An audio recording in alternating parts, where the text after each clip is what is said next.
Okay, let's get started on the key ideas of linear equations. First is slope. Slope is also referred to as rate of change, how fast something's changing over a certain amount of time. So sometimes you've seen slope as rise over run. Another way to write that is it's how fast the y's are changing as the x's are changing. And another way you've seen it is if you've got two coordinate points,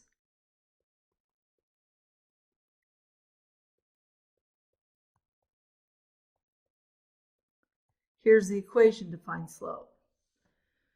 There are four types of slope. As you read left to right, that's very important. If the line is going up as you read left to right, that is positive slope. If as you're reading left to right, the line is going down, that's a negative slope. If you have a horizontal line, that is a zero. It's neither going up nor down. That is a zero slope. Whoops. And then if it's a vertical line, that is an undefined slope. It is so steep, we can't even define that slope. It is that steep. Lines that are parallel. So let me see if I can switch screens. There we go. Lines that are parallel right here. If you notice, this 2x plus 1, this 2x minus 4, that's the representation of those two lines. They are parallel, and those slopes, the 2 that's attached to x, on both of those are the same slope. You're going to have parallel lines.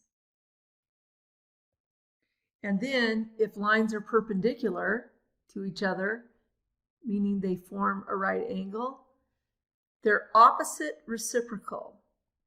So if one's positive, the next one will be negative. So positive, negative. And reciprocal, if you begin with positive a over b, the second slope, the slope that's perpendicular, would be negative b over a, meaning they flip. Okay, so we're going to go ahead and do an example. Find the slope of the line through each pair of points. So here is your x1, y1, your x2, y2. Here's the formula.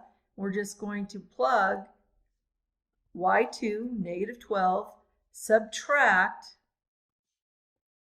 y1, negative 17, and then x2, 5, subtract negative 12, and when you simplify that, that is 5/17. So the slope of this right here is 5/17, and you would write m is equal to 5/17. But if you were to plot those 2 points, so I've plotted those 2 points right there. If I were to expand this, you could see that if we go up to here, we went up 5 spaces, and we went over to the right 12 spaces. Remember when we said slope is rise over run? That's how far you go up or down if it's negative, but the run, the changes in the x, it's always to the right. Now, once in a while, you're going to have a missing value, but they give you the slope.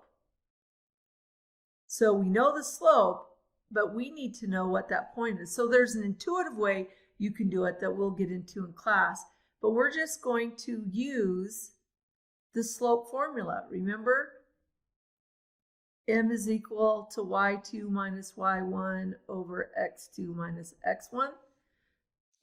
The m is slope. So there's our slope. Our y2 is negative 1. Our y1 is 3. So negative 1 subtract 3 is negative 4. And then our x2 is x. Subtract negative 7. So that just leaves it like this. So now when we simplify that, we'll have negative 2/3 is equal. Remember what I've taught you before. When you have a fraction equal to another fraction, there's nothing on the outside of those fractions. It's just this fraction is equal to this fraction. You could use kind of that 6th grade method, cross multiply. The other thing you could do is just flip both sides exactly as they are. So now we'd write negative 3/2 is equal to x plus 7 over negative 4. And then if we multiply both sides by negative 4 and simplify that, I guess I didn't simplify that further. Well, negative times negative is positive.